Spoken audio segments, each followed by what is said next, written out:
Hello, welcome to The Armin Show, where we talk about everything science, human behavior, creativity, and more. Thanks for joining, and make sure to subscribe. I have my guest, Hello. Rebecca, in the Hi. building, and I have our guest here today. We will be discussing the topic of internal family systems along with shame, guilt, and also many, many years of psychotherapy experience. Dr. Martha Sweezy, welcome to the show. Thank you. It's good to be here.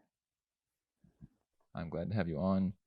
You're the author of Internal Family Systems Therapy for Shame and Guilt, along with 7 other books, and have many years of experience in the psychotherapy category.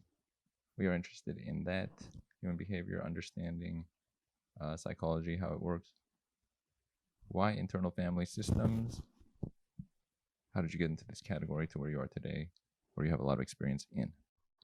Well, I started off in the late 1980s with a particular interest in community mental health. And I worked at the Cambridge Health Alliance, which is a community mental health hospital in Cambridge, Mass, for about 18 years. It's a very lively place.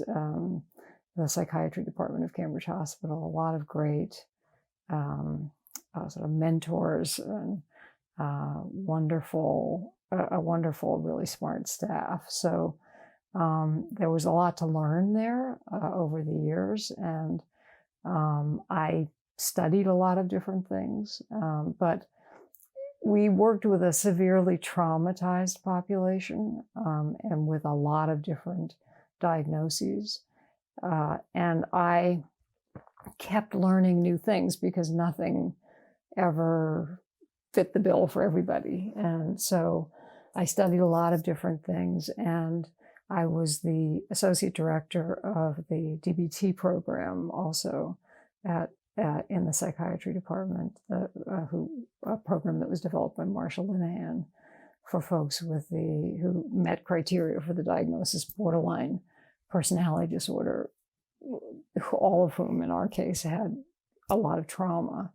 And so I was always looking, because nothing ever suited everybody, and some things were helpful for some people, but not enough for my taste.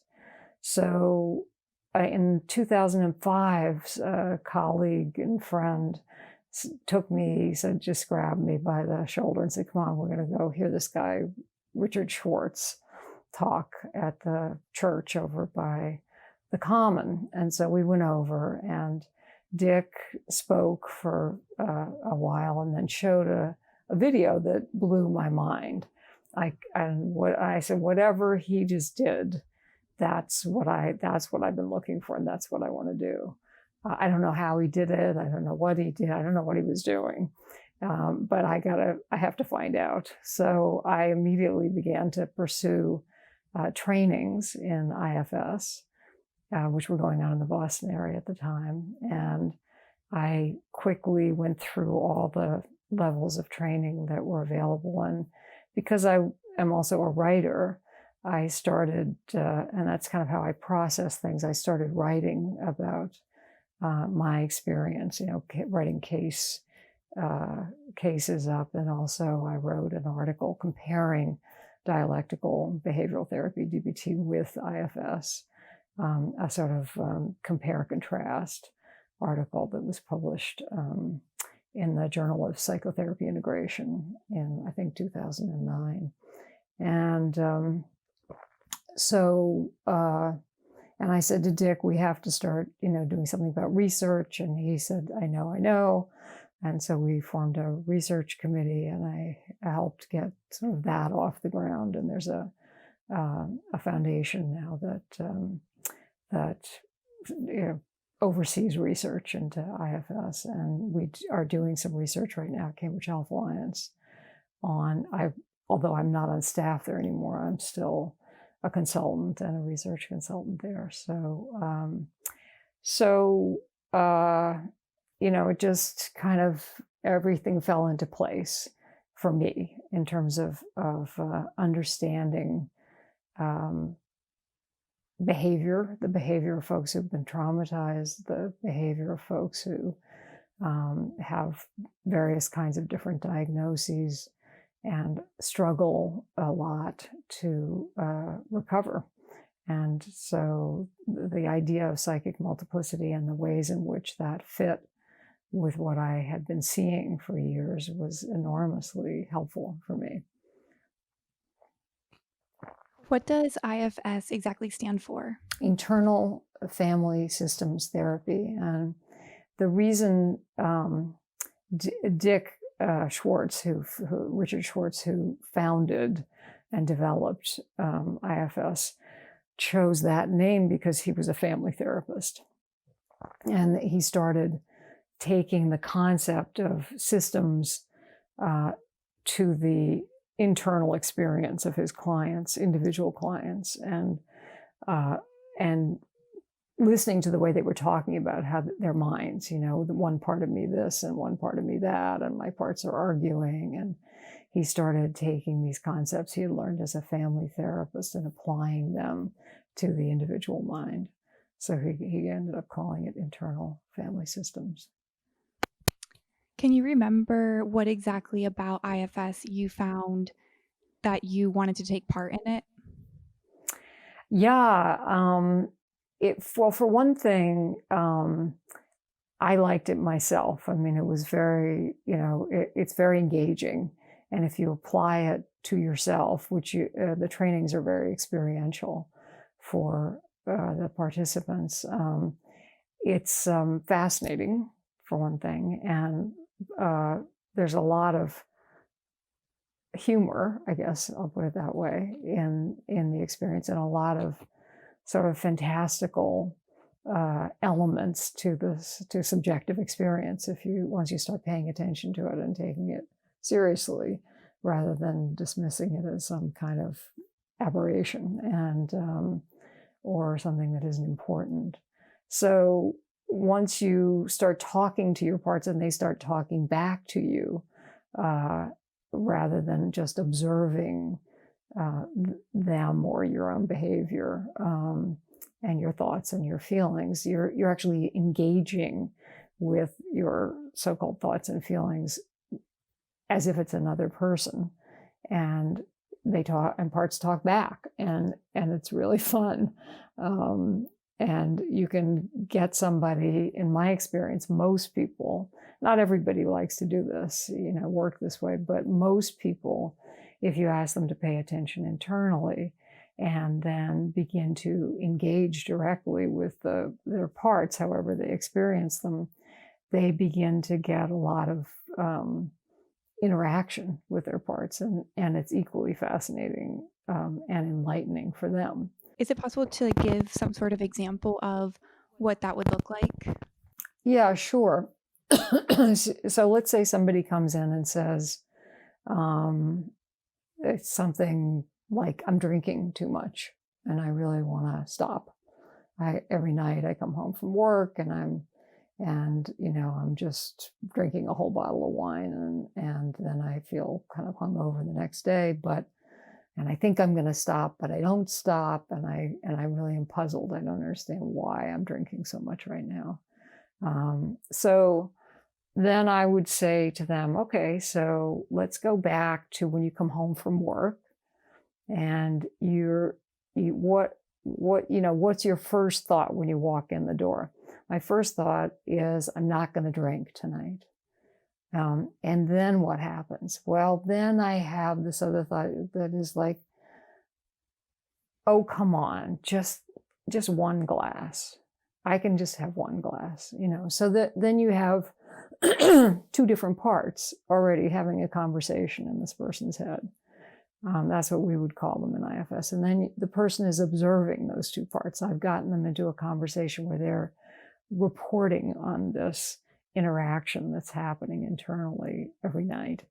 And it can turn into a big argument, let's say, for this person. So the person has one part who's kind of pissed about it and saying, you shouldn't drink, it's really bad. And another part who says, well, I'm going to anyway, and opens the bottle of wine and pours a glass, right? And so then they start drinking, and then that pretty much quiets the other part, the one who's complaining and upset and shaming them for doing it until the next morning. So the part who wanted to drink takes over and drinks the whole bottle, right? And in our interaction in therapy, we are observing these behaviors, not judgmentally, not trying to control these parts, but just trying to get the story, what's happening here. And then I'll say to the person, well, which of those parts do you notice those two parts? And they'll say, well, yeah, kind of, I do notice that. And well, which of those two parts needs your attention first? I don't know. Well, ask them. And then the person will say, well, that's kind of a strange idea. I'll say, yeah, but go ahead, try. And then they ask, and the let's say the complaining part, the critic, says, I want to speak first. I want to say something.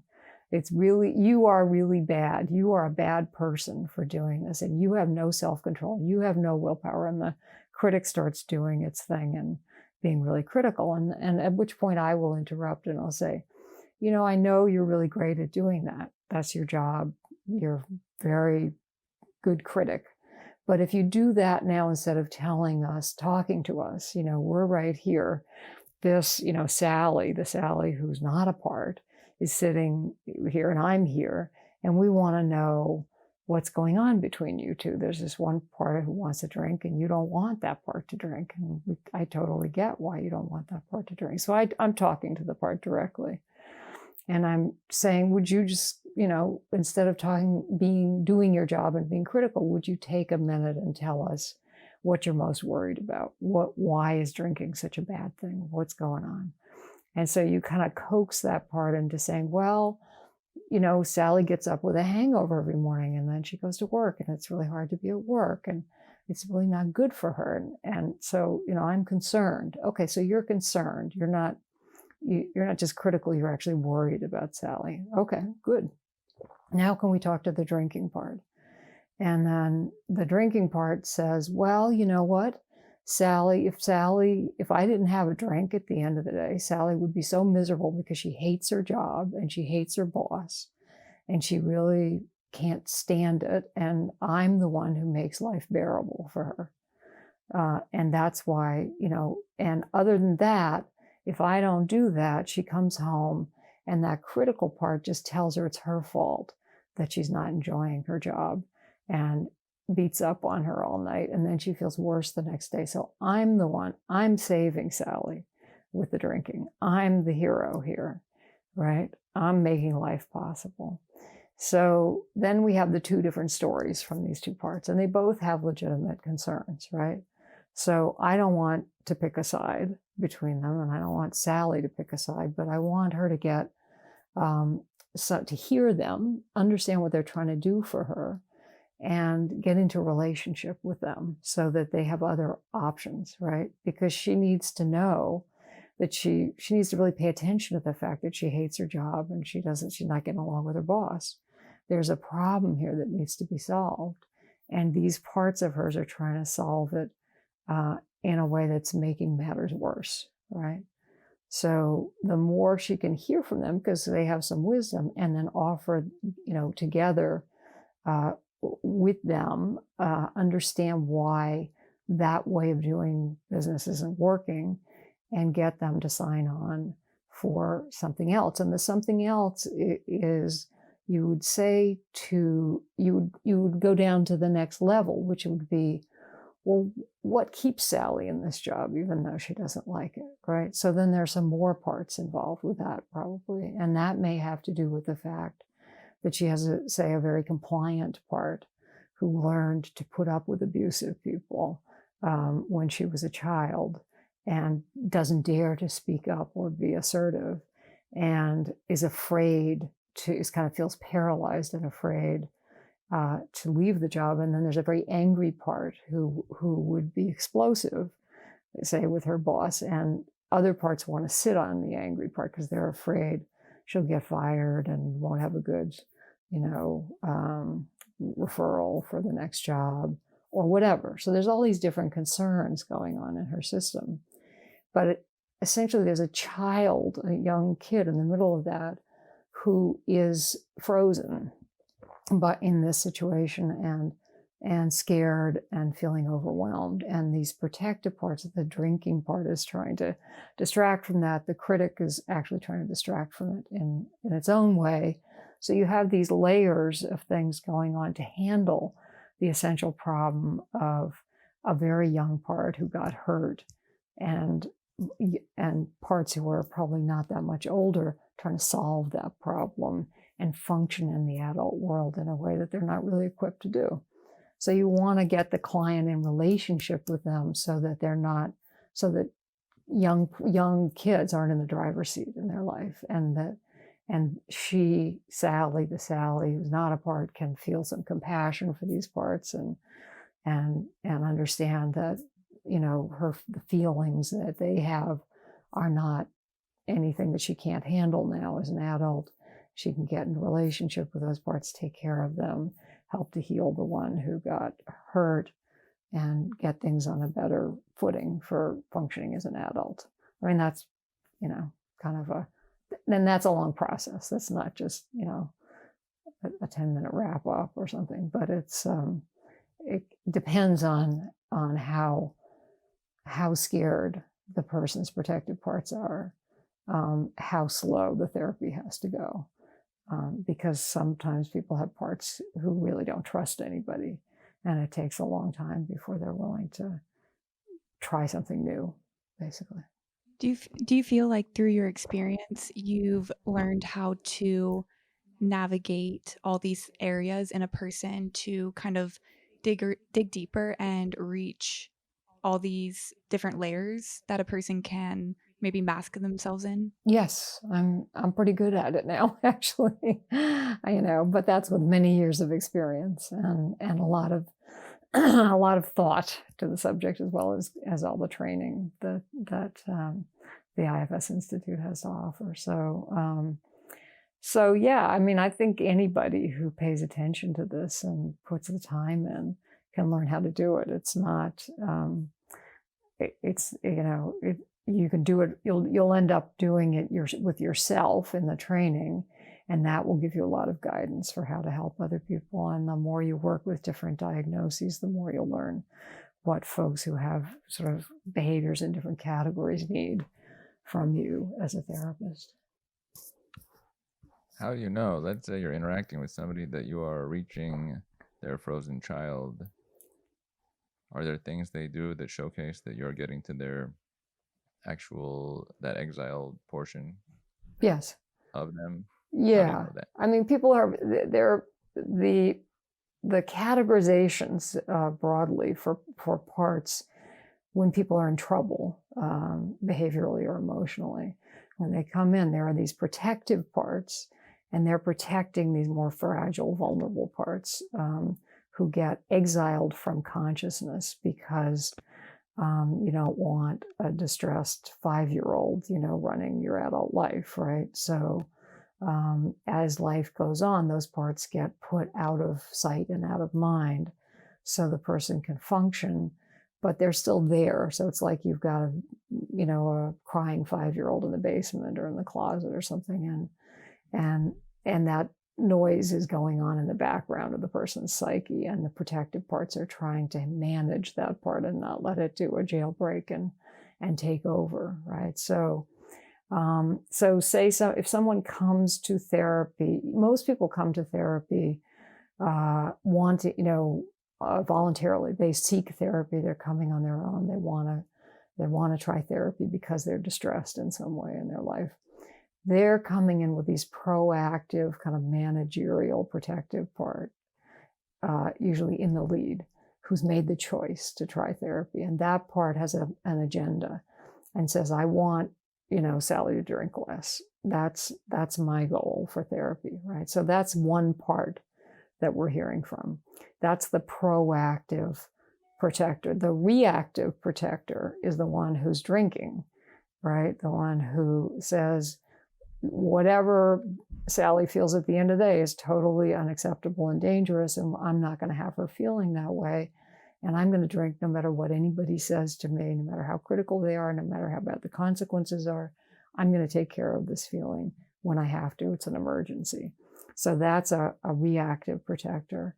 And then underneath that are these exiled parts. And so if somebody came into therapy kind of weeping and saying, I just can't go to work anymore. I can't get out of bed. I'm barely functioning. I feel so overwhelmed. I'm having flashbacks to these terrible things that happened to me. I feel terrible about myself. That's more likely to be a jailbreak by one of these vulnerable parts who's taken over and is sort of in charge, is driving the car. If the person comes in and says, because their spouse told them they had to come in because they were drinking too much, and they say, I don't mind drinking. I'm happy drinking. Drinking is great. I don't know what everyone's so upset about. I'm just here because my wife told me or my husband told me they were going to leave me if I didn't do something about it. So that's why I'm here, but I don't believe in all this stuff. That's the reactive protector. So you can kind of tell behaviorally what role the dominant protector is in when someone walks in the door. Is there a lot of individuals that are later in existence that are walking around with that very young self of them running the show basically decades and decades along? Can that happen? Sure. I mean, most of us have these protective parts and also vulnerable. Well, we all have these protective parts and vulnerable parts. And depending on where we are in life and how things are going, we're going to look more functional or less functional, right? And sometimes people, who can be very functional, suddenly something really shocking happens. Turns out your partner is going to leave you abruptly and you didn't see this was coming. That can kind of push somebody off a cliff. They were doing fine and suddenly they're not doing fine. And what happens is that parts who were sort of primed by past experience to feel unlovable and worthless come up and take over, and the person feels particularly kind of devastated and unable to function because they've had this shocking event, right? So their manager parts kind of get kicked out of the driver's seat and life was going well, but suddenly life looks like a disaster. That's a different part who has taken over. One who had been kept out of consciousness and has now come back into consciousness because of an event that happened in life. Now, when it comes to shame and or guilt, question for both here. One is, which one is more prevalent in the United States, if there is one that's more common that you see? And before that, when you think of shame or guilt, and I want to put my input too, what comes to mind as far as what those mean, or what do you think of when you think of those terms? The first thing that comes to mind is when somebody has shame, they're identifying themselves as something not good and taking on that identity. And then guilt is something to me where you do something and you're just feeling bad about it. Right, like you did wrong versus you are wrong as a person. That discrepancy. I think that's probably that's how I interpret it. It's like the cultural difference. Like I think, let's say Iran, where I'm born, it's more shame based, and I think individualistic cultures are more guilt based. Yeah. What has been your experience with that? Which one is more prevalent, and are those good descriptions of shame and guilt there? Want my thoughts on that? Okay. So this is a sort of huge question, which is probably beyond my ability to address it because I'm not a sociologist and I haven't really studied other cultures that much. I do know people have sent me some articles about this as I've been talking about the topic about shame and guilt in other cultures, but I'm no expert on this. And I've also worked with a few, not a big number, but a few individuals from cultures around the world using IFS and sort of addressing issues of shame or guilt. And I find that it's everywhere.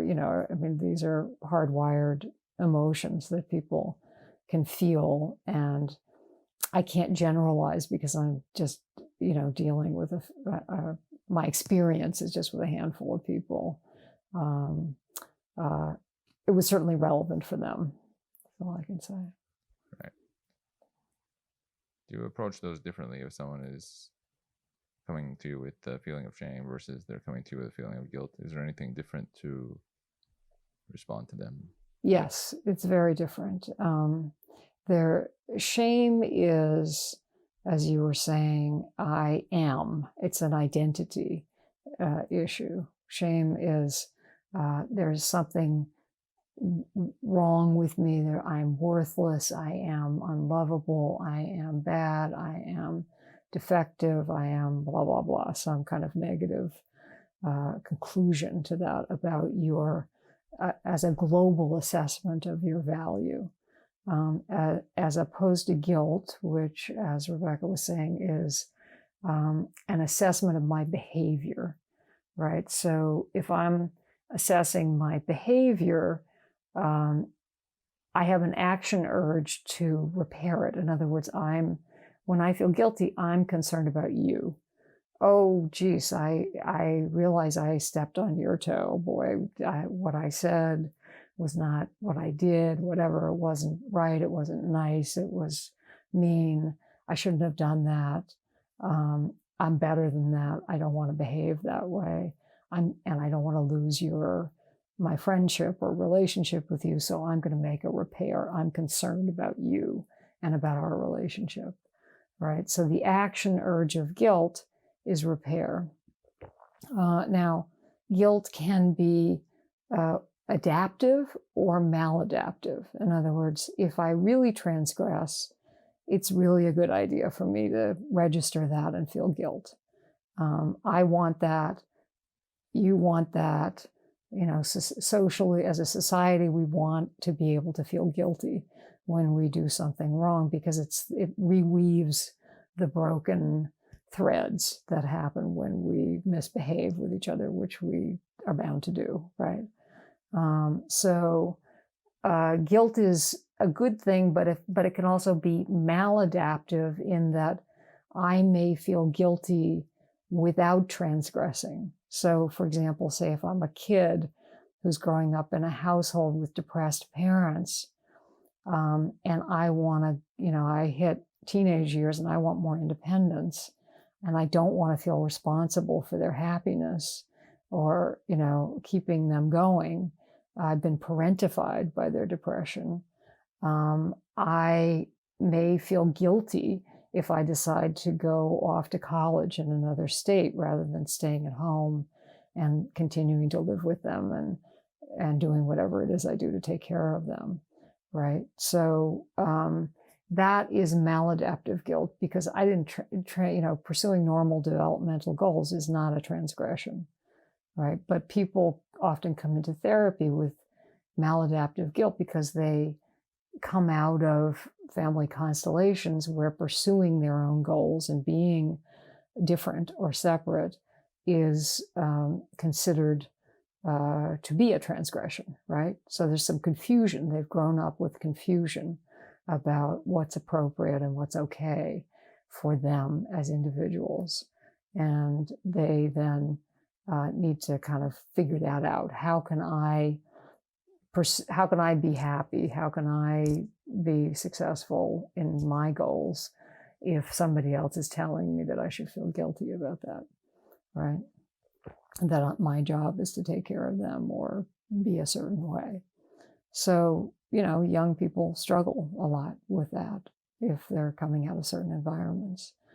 And it's not uncommon for people to be parentified because these things go down generations. If I didn't get my needs met when I was a kid by my parents, I'm going to have parts who look to my kids the way my parents look to me. to take care of me. So it's like this role reversal that cascades down generations, and it causes the kid to feel guilty about not taking care of the parent, even though, if they were able to step back and see what's kind of the way things are supposed to be, they would say, yeah, actually, that's not my job. And I was really inducted into this as a child, and we need to change this. We need to put the roles back the way they should be. I'm not going to do this anymore. But that can be a real struggle for people, because loyalty is a huge issue, and protective parts can become extremely protective of somebody they grew up taking care of, and do that at I can feel protective of somebody else at my own expense, and spend my whole life taking care of other people at my own expense. So that's a more guilt of a profile. A shame profile is more, if I feel shameful, my action urges to hide, and to not be seen, to not, and there are different ways of hiding. One is to literally hide, to avoid. So a lot of people come into therapy with problems of avoidance. But the other is to sort of send up a smokescreen, and rageful parts are like a smokescreen. They're the opposite of shame. Shame is very diminishing. If I am shamed externally, and then I have a critical part internally who picks that up and continues to shame me for whatever quality I was shamed for in the first place, I am sort of carrying that banner and doing this to myself. And my action urge is to start avoiding things in life. I'm not going to stick my neck out. I'm not going to give other people the opportunity to do that to me anymore, because I'm already shaming myself all the time. All right? I'm not going to go to that party. I'm not going to take that opportunity. I'm not going to take that risk. But the flip side of that, which is inevitable if you have a loud internal critic, is that you will also develop reactive protectors who are angry and will begin to fight back against internal and external critics. And so that's kind of, if you ever hear people say, oh, I thought that the so-and-so was such a nice, sweet person, and suddenly they blew up and, or became violent or something. And it was so shocking. It came out of the blue. Well, it doesn't come out of the blue, right? It comes from these internal extremes where one part is dominant, and it may be a part who's sort of overly compliant or overly avoidant, and another part who is in the wings getting rageful and either blaming other people or blaming the internal critic, and displays a very different kind of behavior. So that's more of a shame profile. We've seen in politics in this country in the last few years a tremendous amount of public shaming. I mean, shaming has been the theme of the day, right? And very little guilt, or no guilt, as far as there's no expression of guilt ever. Oh, I hurt your feelings. Oh, I'm sorry I said that. Oh, how could I say something so terrible about another group of people or whatever? No guilt, but a tremendous amount of shaming and rage and building toward violence as a result of that.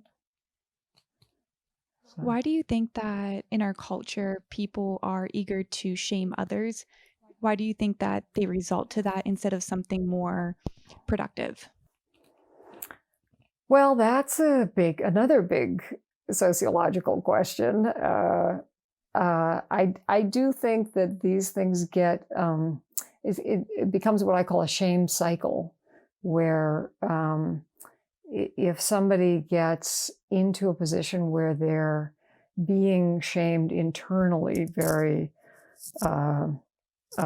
incessantly, they can try to externalize that experience by blaming somebody and shaming somebody else. I mean, we all do it, right? Some people do it more as their way of life, and that's how they operate and function because they've internalized a lot of criticism and they can't bear it. I mean, actually, the alternative is suicide. So people who are particularly rageful and shaming of other people are people who are at very high risk internally, in my view. And I think a lot of people are at pretty high risk in this country for various reasons today. So now, one thing that comes to mind is if there is a cycle of sorts, how much of it attaches to the individual because their own qualities lend themselves to that. I have this Velcro analogy I use for things like if you don't have some sort of fear inside, then fear from outside can't stick to you because it can't Velcro to you. mm-hmm. Same thing for Right. these two that we were talking about. Is there something in individuals that makes them more susceptible to being, let's say, shamed than another individual? What are those criteria? Well, that's another great question. My guess is that temperament matters to some extent, and that some people are more attuned and sensitive in terms of their temperament. I mean, you see this with little kids, you say, let's say you're at the airport, right? And there's one little kid who's bouncing off the walls, and running into people practically as they run around. And that's a very, oblivious little kid, and the parents chasing after them, trying to make sure they don't disappear. And there's another one who's holding on to mom or dad's leg and wouldn't dream of letting mom or dad out of their sight, right? So they're completely different temperaments in these kids.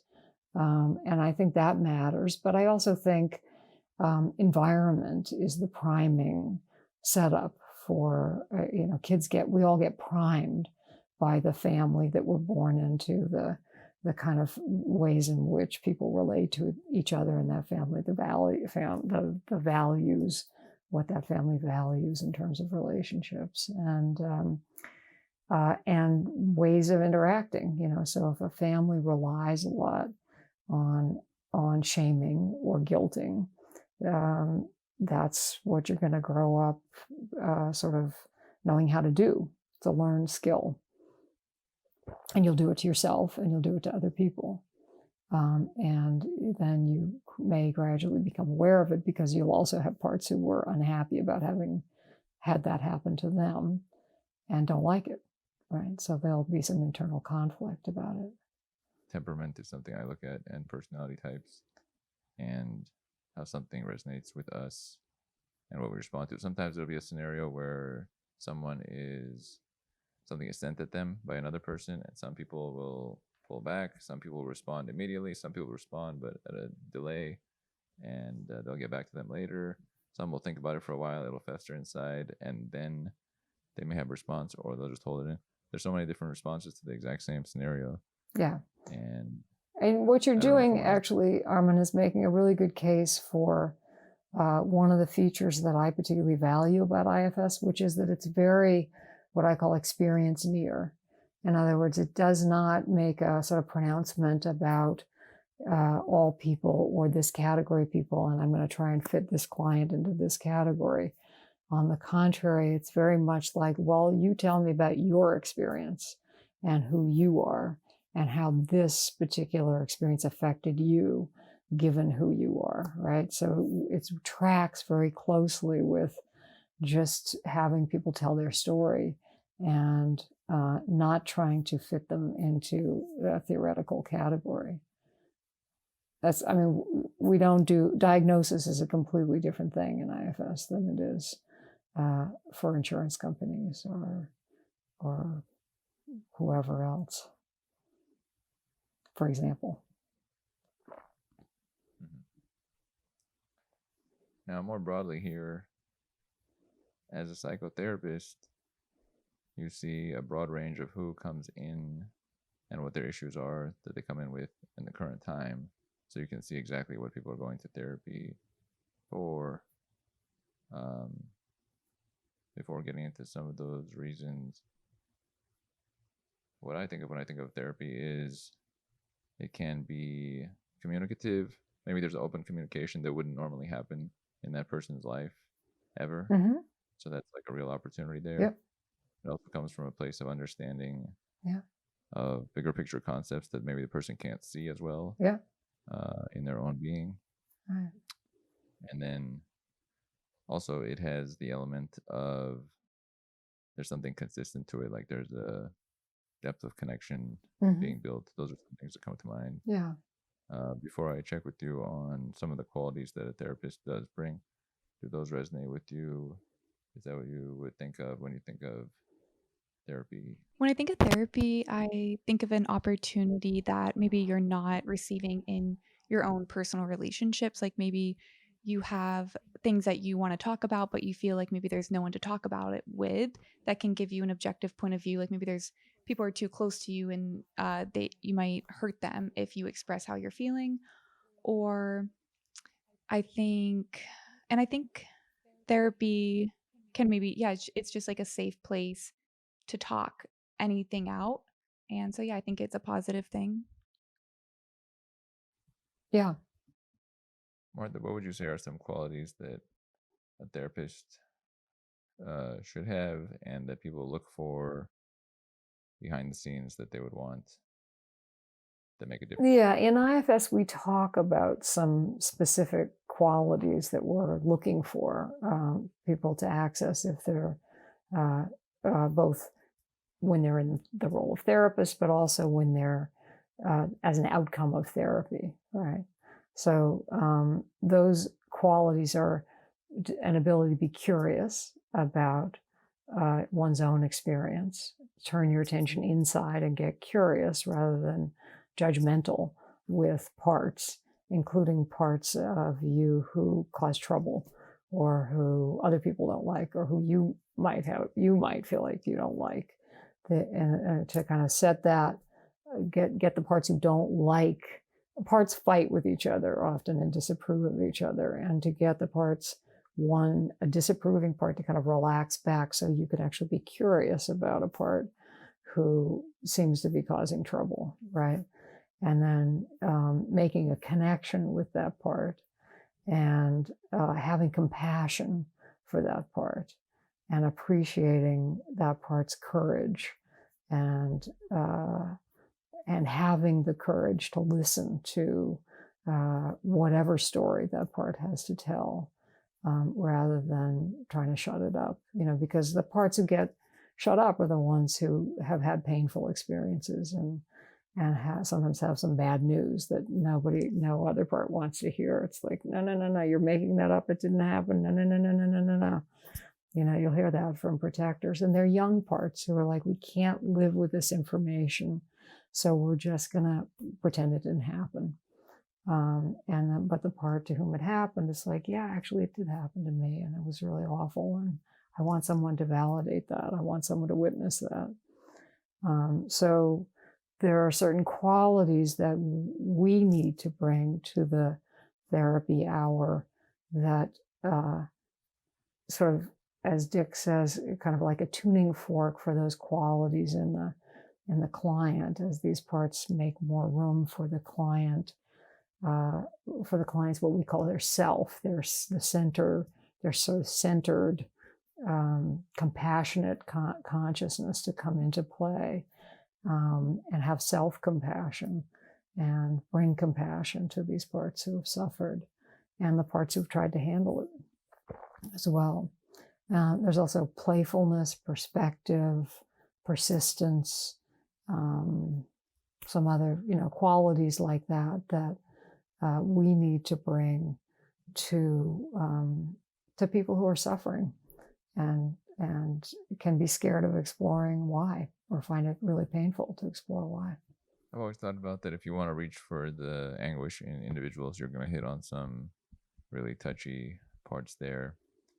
As far as it comes to mind that there are some people I have known at different times that, whether through parents or such, they don't like themselves. They've actually told me that they just don't like parts of themselves, or it may come across in their external nature. So they have That's exiled nice. some parts of themselves, right? It seems like Yeah, it, yeah. right. And everybody does that.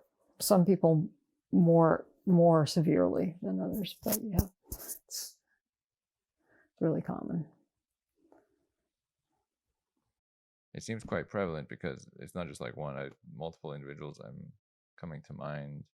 Have you known of individuals that some parts of themselves they were not fond of? I may have experienced that more with seeing insecurity in people about certain things, or wanting to pull back their thoughts on something where they didn't, I guess, love themselves enough to share their opinions or share their feelings openly. And I take that kind of in that realm of maybe not liking something Not having a about lot of themselves if confidence, they're you not mean? willing to be open. You mean not having a lot of confidence in themselves? That kind of resonates with, yeah, like not liking yourself is when you don't have, because if you like yourself, I feel like you're going to be confident because you feel good enough about yourself where you can express yourself openly to other people. Right. But if you're withdrawing, it's like there's something there that you're not loving, you're not liking about yourself. Or you're afraid other people are going to criticize about you, possibly. Exactly. Yeah, it's like you're just not accepting all around, and maybe other people maybe wouldn't accept it or something. Right. When that is the case, how can you reach? Is that stuck forever? Is there a way to alter that viewpoint? No, that's the whole point of therapy, in my view, is that we learn in childhood in one setting or another, and sometimes it's in a really glaringly traumatic setting, and sometimes it's a much more subtle thing that other people wouldn't notice. But we all learn in various ways that there are some things about us that need to be kept out of sight. My older sibling makes fun of me for X, or I go to school and my teacher thinks I'm stupid because of Y, and expresses that, in some way, disapproval or humiliates me in some way. So, I defy you to find somebody who got through childhood without being hurt in some fashion by somebody, a peer, a sibling, a parent, a teacher, some other authority figure. I mean, life is dangerous, and kids are particularly powerless. And there's a lot of jockeying for power among peers too. So, navigating through childhood is full of lessons. Let's put it that way. It's challenging. And along the way, we put certain features of ourself or our body as far out of sight as possible in order to get through without that bad thing happening again, whatever it was. So there's a priming with experience for an external injury to go inside and become an internal kind of method of self-governance, right? Somebody shames me, and then I have a part who picks that up and shames me, and I become the perpetrator on myself. I become the critic. And that critical part isn't popular with other parts, but it's desperate to try and make me acceptable and lovable and included, and be sure that I have, I'm not kicked out, I'm not exiled from the group. So our critics are working hard to try to keep us socially connected. And ironically, they're often young, and they don't see the irony of shaming to prevent you from feeling shameful, right? Because it just makes matters worse. Internal criticism causes that part who got hurt to feel worse rather than better. Maybe a self-improvement project, but if someone's yelling at you all the time to improve yourself, it's very hard to improve yourself, right? You just want to hide right? Get under the covers and stay out of sight. So the part who got hurt gets stuck in this feeling of being shameful, and then these rebellious, reactive parts come on to try and kind of counteract the shaming. And they do the stuff that causes more shaming, the drinking, the drugs, the sexual risk-taking, the this, the that, the more impulsive, compulsive behaviors that bring people relief. Those things are also then criticized, again, externally and internally. And it's a cycle that's hard for people to get out of on their own. This conversation actually reminds me of a program that was offered back when I was in high school, and it was like the Self-Esteem program. And what the facilitator would do would have all these students come in, and she would hand out these worksheets, and she would have people answer questions basically about themselves, and then she would go around and like have people answer things of basically like questions to help you build self-esteem. But I remember the questions being a little bit like things that you wanted to affirm in your own self. Mm-hmm. And as I have lived and learned other things, I now have come to believe that it's actually, you don't necessarily ever esteem yourself. You actually are esteemed by other people. Mm-hmm. So I think that concept has always just kind of blown my mind, because there's so much thought, I think, even in this world, and misconception. And I mean, correct me if I'm wrong, but that you don't necessarily esteem yourself, but you ought to have someone you highly respect and very much loves you to esteem you and actually have correct information about yourself to then be esteemed. Well, I totally think you're right in that we all need other people to esteem and love us, and not criticize and denigrate us. I mean, we all need support, social support, love. I think we also need it internally, though, and I don't think it's so much a matter of esteem in a global way as it is these relationships that are going on inside. So that if I esteem and love my parts, no matter how vulnerable they are or how obnoxious they can be at times, then my parts are going to become more responsive and willing to cooperate with me. In other words, if I can get the critic to kind of slow down and, take a break from all that criticism, and I can get in there with a lot of curiosity, interest, compassion, validation for what motivates my parts, I can become the Pied Piper inside and bring these parts to the party of feeling better about themselves and being happier, and then I am a happier person, right? So I think there's a relational thing that goes on inside as well as outside. Our parts, we need love in our relationships, but our parts also need love internally in their relationships with each other and with us. So it's like a Russian doll, it goes down in different layers. Everybody needs the same thing, and it's love. Everybody needs to be esteemed and loved. Right. So you're definitely mentioning that internal self-love, and I think maybe what I have perceived is perhaps more you can get to different places with the help of people or sharing things that are going on internally. And through your relationships in life, you can learn to love yourself more. And I guess I'm kind of leaning towards the benefits of those relationships for that internal relationship with yourself. Well, I think it's different for different people. Again, I think for some people that really works.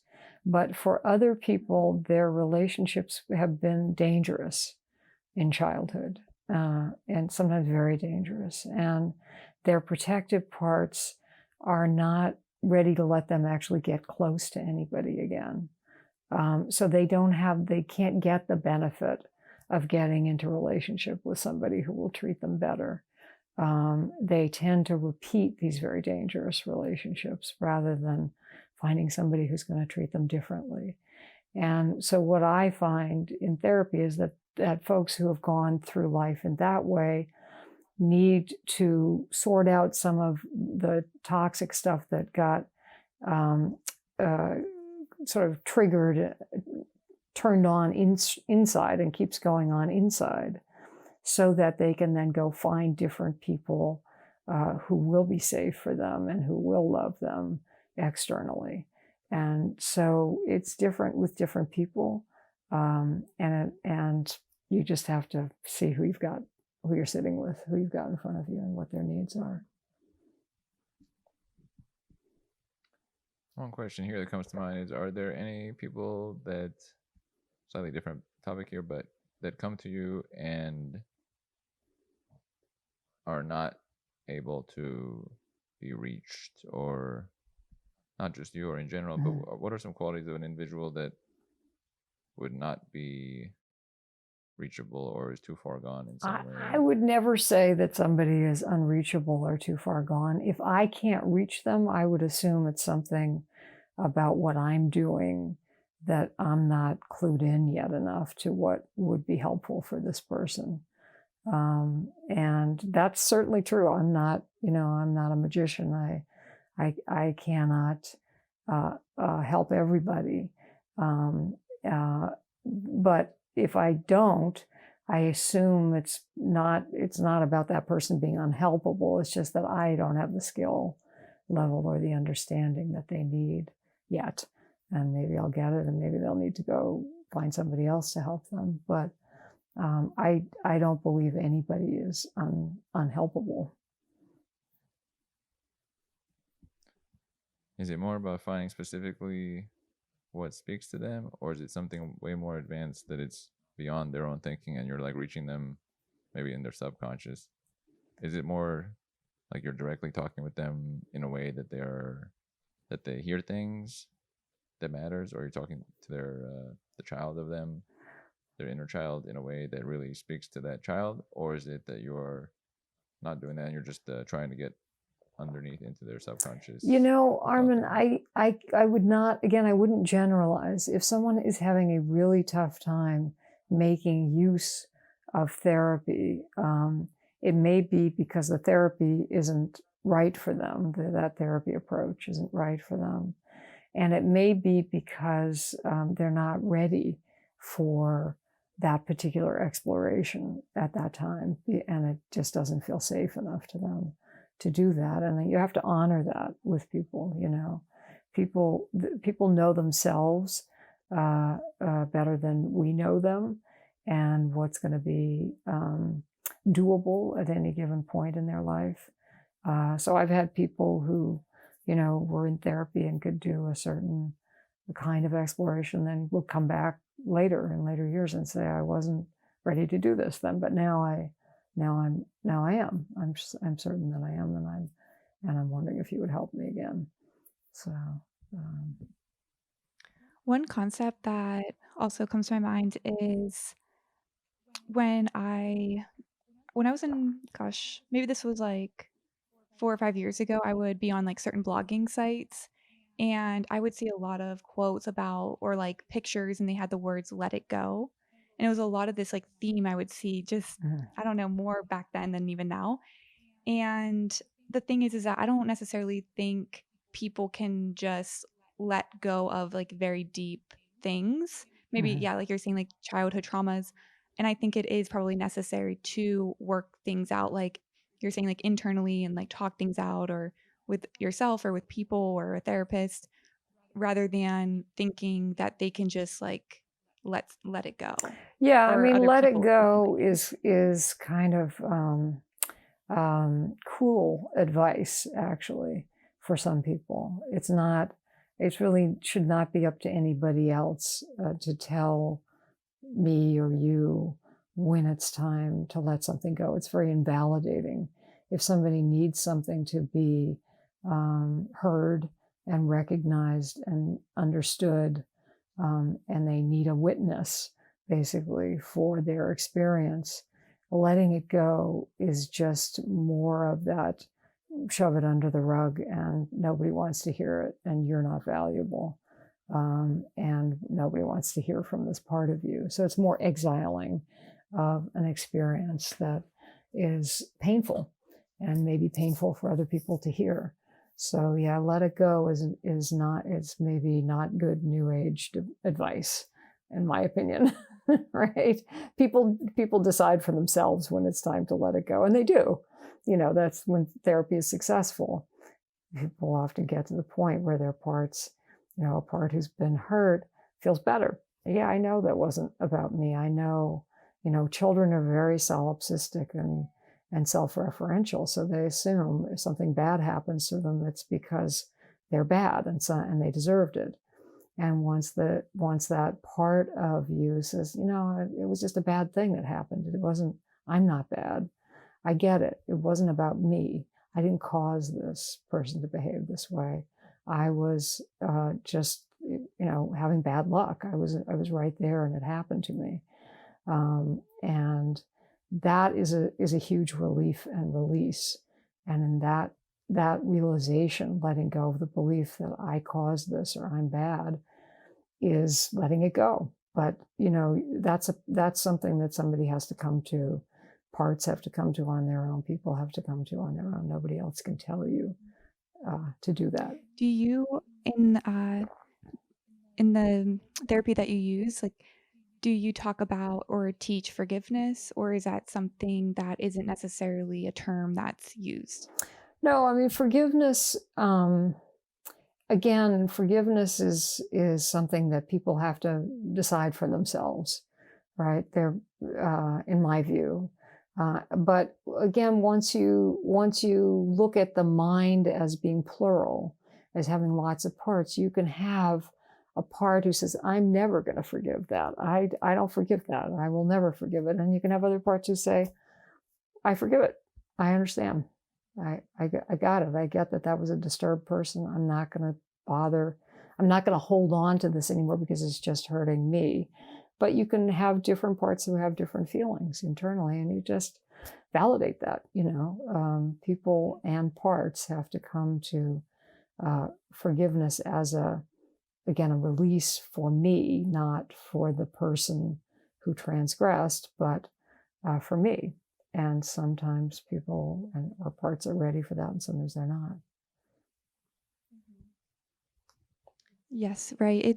It seems that forgiveness seems to be more about the release for a person rather than living in anger, just being, I'm going to forgive that person. And I think this is a very common concept more in Christianity, because it's something where I think people give things to God and look at that from that point of view.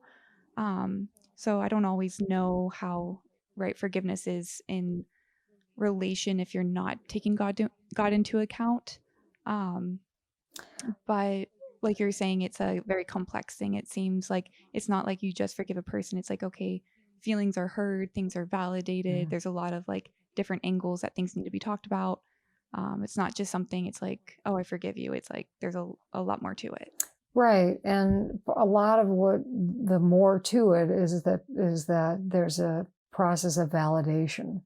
Before I'm going to forgive anybody, I need to have my experience validated. I'm not going to have my experience denied and then feel forgiving. It's just not going to happen. I'm going to want people, we all want to be heard.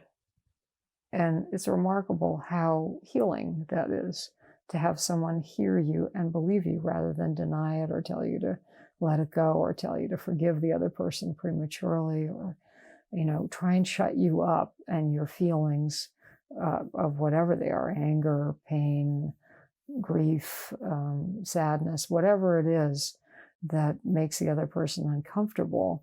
You need to find somebody who can tolerate feelings and who will say, yeah, you have every right to feel that way. And of course you feel that way. I would feel that way too if I had that experience. And nobody should have ever treated you like that. It's not okay that happened to you. and tell me more about what the worst thing was about it happening to you and what it was like for you. And that's what's healing, is being heard, being validated, being recognized. And after that, forgiveness is a kind of like, I'm moving on. I'm not stuck in that place anymore. I've got what I need, and I'm ready for something else. I'm not going to be sitting around thinking about this anymore. I'm done. Mhm. Do you ever work with people who experience relationships where they aren't being validated by the person they want to be validated by for, say, forgiveness to be had? You mean couples? I mean, it sort of seems to me you're talking about couple guess, therapy like, and any family sort therapy, of basically. Yeah, Yeah. it'd probably be more like, I guess, family dynamics where maybe something happened in childhood and maybe a parent wouldn't validate them in whatever they felt they went through. I mean, basically, if somebody can get their family members to come into therapy and have a real discussion about what actually happened, and that's what they want, that's their aim, and they don't feel the family members too toxic or dangerous to do that in the present, that's a great thing to do. I'm all for family therapy. Sometimes, the person's dead, or they're not available, or they're not trustworthy enough to bring in to a therapy session, and that's up to the client to decide. Of course, if you're working with kids, then part of the package deal is to help parents as well if they're willing. But it's all about what your client wants and what their goal is for their relationships with anybody who's hurt them. That is an important one there. Sometimes there is a parent that does not validate. How's that described? Does not validate the views of their... maybe some sort of experience that the child felt, or... Right. But maybe the parent doesn't. Right. That's true. Sometimes there's an experience that the child goes through, the parent doesn't validate that the child went through the experience, so the child feels left out in that scenario. And that, let me just say something, Armin, because that can happen in a big way, right? No,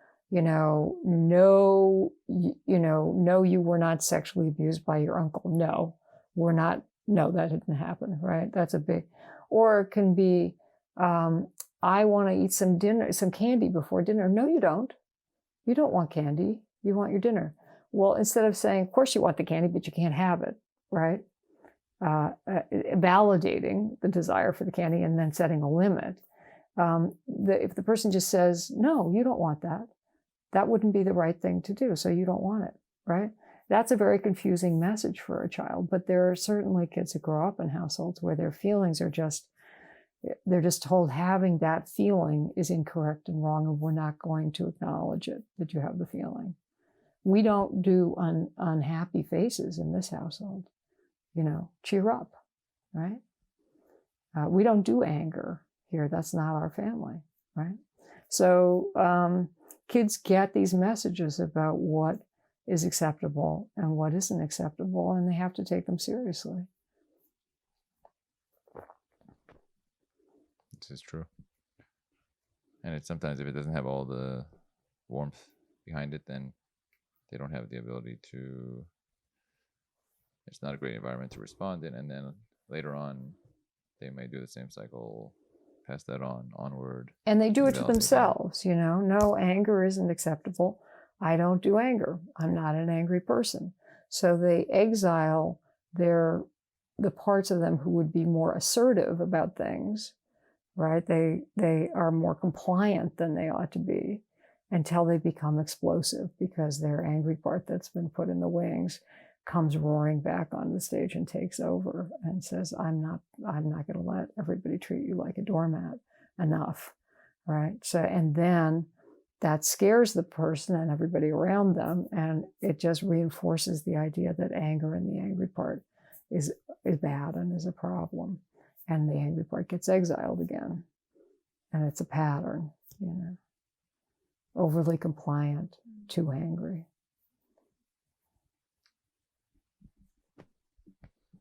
Very interesting. The dynamics are important. I want to go back to the one thing, the let it go from earlier, because I thought of someone I know that let it go would really, I guess, offend them or trigger them in the way you were describing. So it was nice that you described that they would basically agree heavily with what you said. That was one of their themes in life, was can't let go of things. Those things, in a way, they were describing like those things are today still. They happen, but they are still today, right. At least for them. Right. It's still going on today. And parts, here's a thing. Parts live they don't live in the material world, right? Time travel is is normal for parts.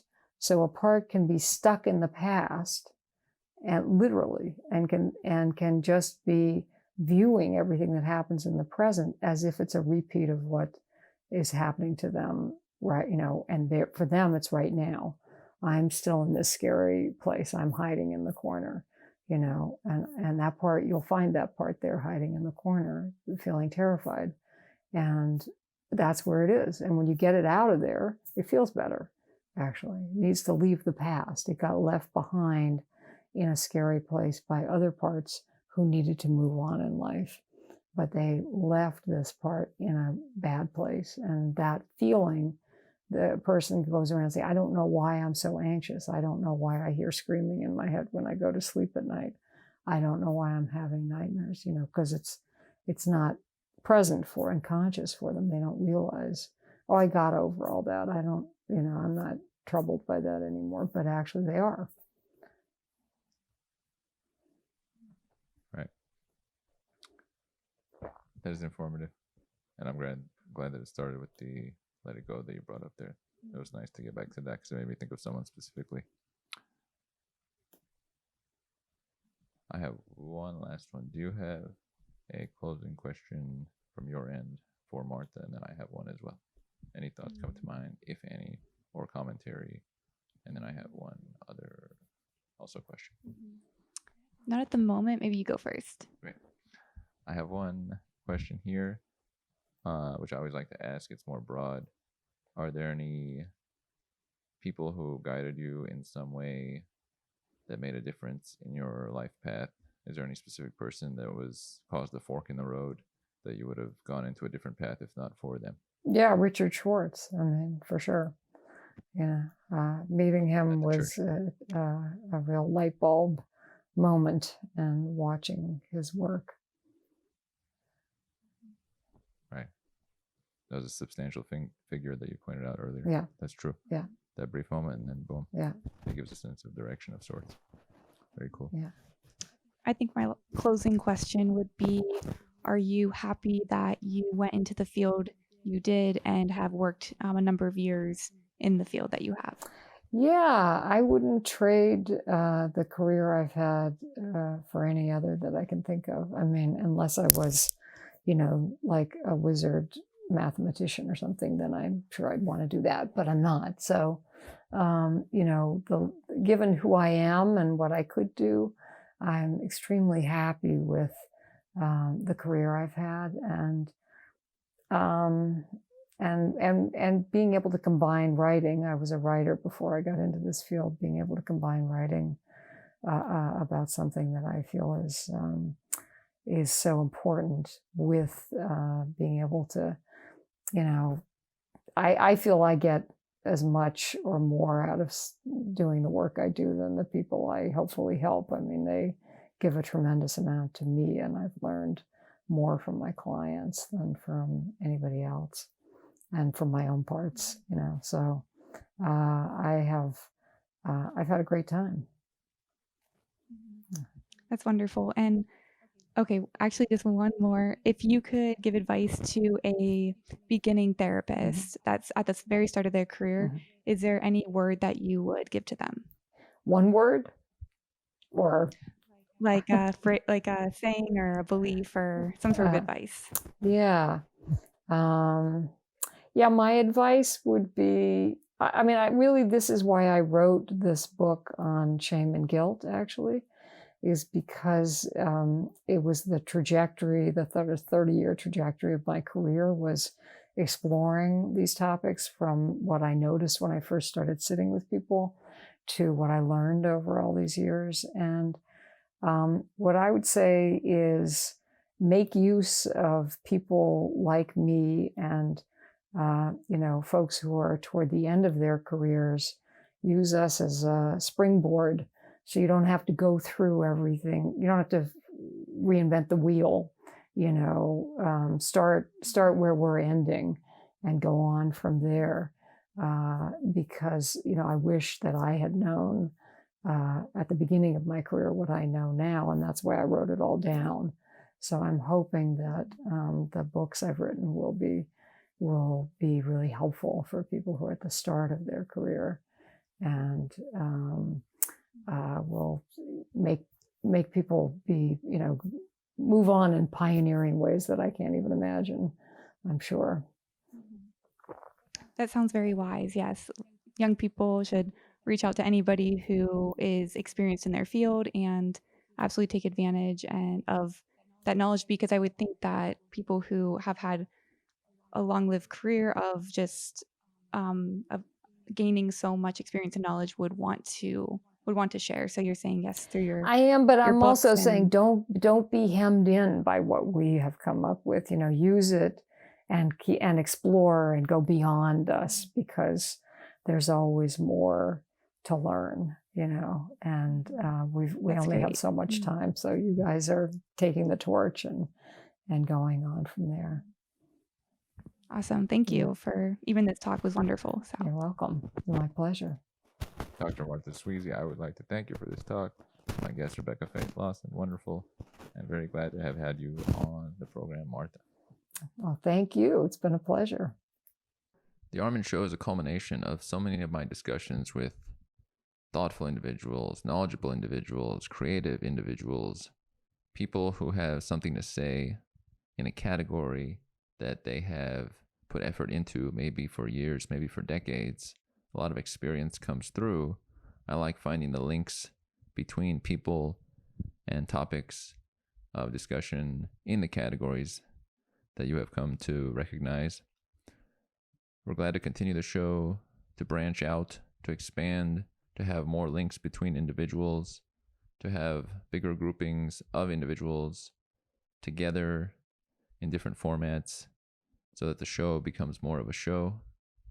And as we continue to do this, we're always glad for your support along the way.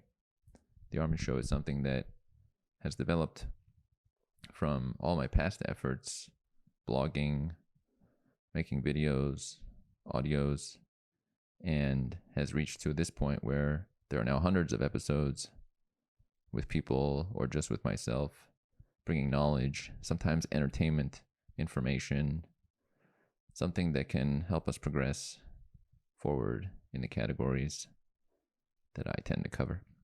Hope you enjoy it, and onward we go. Hope you enjoyed today's episode. Please comment any takeaways you had, and we'll see you on the Armin Show next time.